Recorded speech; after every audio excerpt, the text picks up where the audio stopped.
مدینہ منورہ کا قبرستان۔ یہ قبرستان مسجد نبوی سے مشرقی سمت واقع ہے۔ قبرستان کی فضیلت مختلف احادیث میں ملتی ہے۔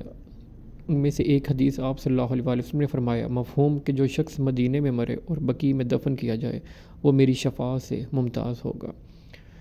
جنت البقیع میں دفن ہونے والے مشہور صحابہ کرام کی تعداد مختلف روایات میں بیان کی گئی ہے، لیکن تقریباً 10,000 صحابہ یہاں مدفون ہیں۔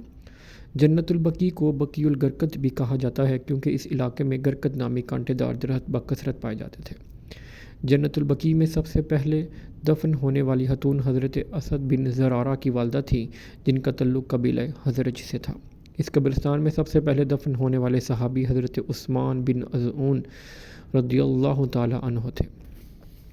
تقریباً تمام ازواج مطہرات یہاں دفن ہیں، سوائے حضرت خدیجہ رضی اللہ تعالی عنہا کے، جو مکہ المکرمہ میں جنت معلیٰ قبرستان میں دفن ہیں، اور جبکہ حضرت میمونہ رضی اللہ تعالی عنہا مقام صرف میں دفن ہیں۔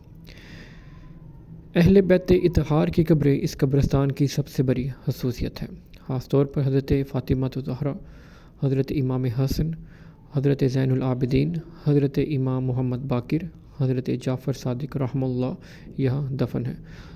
حضرت عباس بن عبد المطلب اور حضرت ابراہیم بن محمد صلی اللہ علیہ وسلم کی قبور بھی یہاں پہ ہے۔ جنت 1925 میں سعودی حکومت نے جنت البقیع کے تمام مزارات کو مسمار کر دیا۔ جنت البقیع کا رقبہ مختلف ادوار میں توسیع کے ساتھ ساتھ تبدیل ہوتا رہا ہے۔ موجودہ وقت میں جنت البقیع کا رقبہ 1,80,000 مربع میٹر ہے۔ جنت البقیع میں دفن صحابہ کرام میں سے کئی وہ ہیں جو مختلف غزوات اور معرکوں میں رسول اللہ صلی اللہ علیہ وسلم کے ساتھ شامل رہے۔ ان میں سے چند مشہور اور ان کے غزوات درج ذیل ہیں۔ حضرت عثمان بن عفان رضی اللہ تعالی عنہ، آپ غزوہ بدر کے علاوہ تقریباً تمام غزوات میں شامل رہے۔ حضرت سعد بن معاذ رضی اللہ تعالی عنہ غزوہ بدر، غزوہ احد اور غزوہ خندق میں شریک تھے۔ حضرت عبداللہ بن مسعود رضی اللہ تعالی عنہ، آپ نے کئی غزوات میں شرکت کی اور آپ کے قریبی صحابہ میں شمار ہوتے تھے۔ حضرت زید بن ثابت رضی اللہ تعالی عنہ، آپ غزوہ احد کے علاوہ کئی غزوات میں شریک رہے اور قرآن کی تدوین کے اہم کام میں شریک تھے۔